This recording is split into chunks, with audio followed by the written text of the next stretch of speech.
Assalamualaikum warahmatullahi wabarakatuh. Salam budaya. Bersama Ulun Nanang Fadil. Ulun Galuhana. Di episode pertama kali ini, Jelajah Budaya, kami sedang berada di Cagar Budaya yang ada di Kabupaten Tanah Laut. Betul banget, Nang.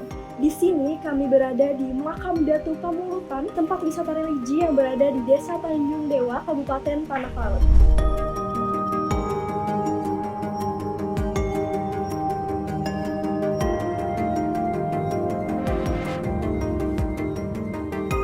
Sobat budaya, pada kesempatan kali ini kita akan mewawancarai juru kunci yang ada di Makam Datu Pamulutan ini.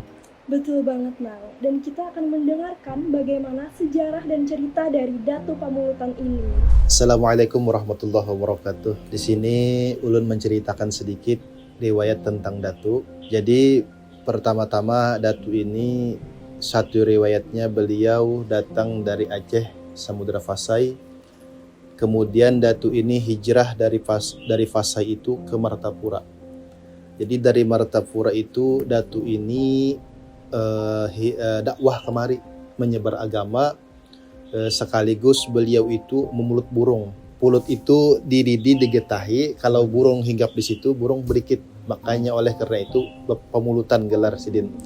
Lalu nama waktu beliau di Samudra Fasai itu, beliau ini riwayatnya seorang raja bernama Sultan Hamidin Shah. Setelah hijrah dari Samudra Fasai ke Martapura tadi berganti nama dengan Muhammad Thahir. Nah, jadi setelah itu beliau itu dari Martapura kemari itu dakwah menyebar agama, bukan berpakaian ulama, pakaian biasa saja. Jadi karena kita di Banjarmasin atau di Kalimantan ini baharinya kalau ketahuan orang itu ulama, pacang dicari penjajah, dibunuh. Jadi biasa pakai di belakang tuh hambinan apa yang butah kalau kita bahasa Banjar kan. Nah, butah. Jadi dari itu beliau memulut burung, sambil memulut burung dakwah, oleh karena itu bergelar Datu Pamulutan. Jadi Datu Pamulutan ini pertama-tama juga lebih tua daripada Syekh Muhammad Arsyad Al-Banjari atau Datu Kelampayan. Jadi hidup beliau ini diperkirakan itu sekitar abad 16-an. Abad 16 Masehi hidup beliau. Jadi setelah lama-kelamaan beliau dakwah dari Martapura kemari itu, riwayatnya itu bolak-balik aja tuh, jalan kaki aja. Cuman setumat sampai. Karena aulia Allah Ta'ala.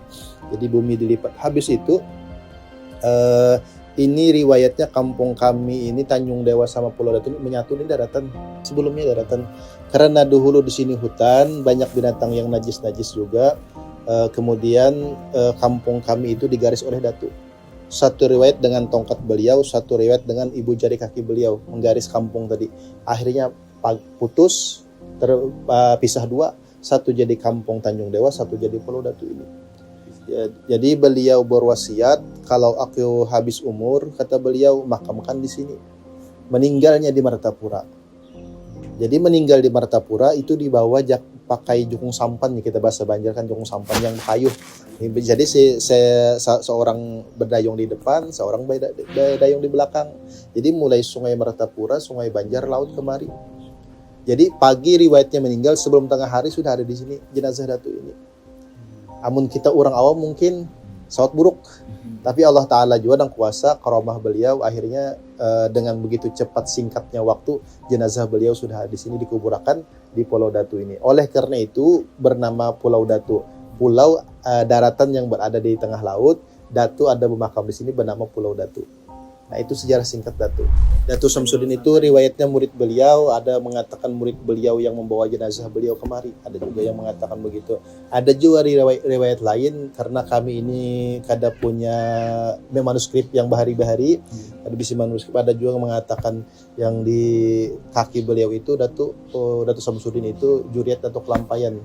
Kalau Juriat Datu Kelampayan berarti beda zaman jauh, karena soalnya kalau dihitung-hitung tahun itu Datu Kelampayan umur 8 tahun, Datu ini sudah wafat, sudah meninggal.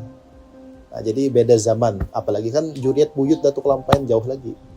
Nah, cuman itu ratusan tahun juga makamnya itu sudah. Nah, itu. Kalau yang dua saudara, makam beliau itu sekitar kurang lebih 81-an lah tahunnya. Nah, yang satunya lagi Abah Ulun di dalam. Jadi semuanya 5 makam di dalam kubah ini. Dari Abah langsung memang Enggi. Cuman bukan abah kada, cuman sedikit berkisah harus bin Ahmad ya percaya kadang-kadang Datu itu mewasiati lewat mimpi.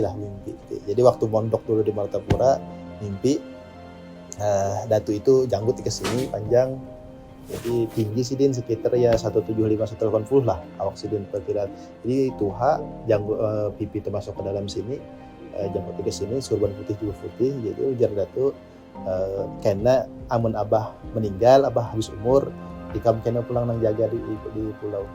Nah, gitu. Jadi wasiat gitu alhamdulillah. Jadi telepon abah kayak apa perawakan Datu, ciri-ciri Datu ujar abah nang kene apa itu pas saja nang dalam mimpi nang namu ulun. Apa ujar Datu karena amun pian habis umur ulun jaga di nyambung pian. Alhamdulillah dijalankan amanah. Mudah-mudahan dapat kita seberatan, dapat syafaat sidinnya nak berkat dalam wadah sidin insyaallah. Nah sobat budaya, sekarang tidak berasa kita sudah berada di penghujung episode pertama Jelajah Budaya yang dilakukan oleh Nananggaluh Kabupaten Tanah Laut. Dan hari ini kita sudah mendapatkan cerita dan sejarah dari Datu Pamulutan sendiri. Betul banget Mang. Semoga nantinya apa yang kita dapat dari sini mendapatkan syafaat juga berkah oleh Datu Pamulutan. Salah hilap mohon maaf. Assalamualaikum warahmatullahi wabarakatuh.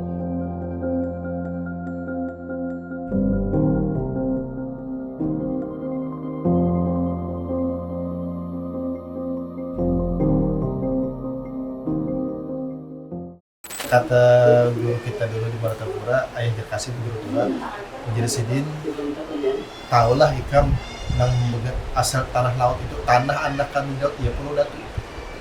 Ada ulama mengatakan menafsirkan kayak itu, tanah bandak di laut, kayak tanah anak laut makanya tanah laut. Ada guru menafsirkan kayak itu. Sumber lisannya kayak itu Bang.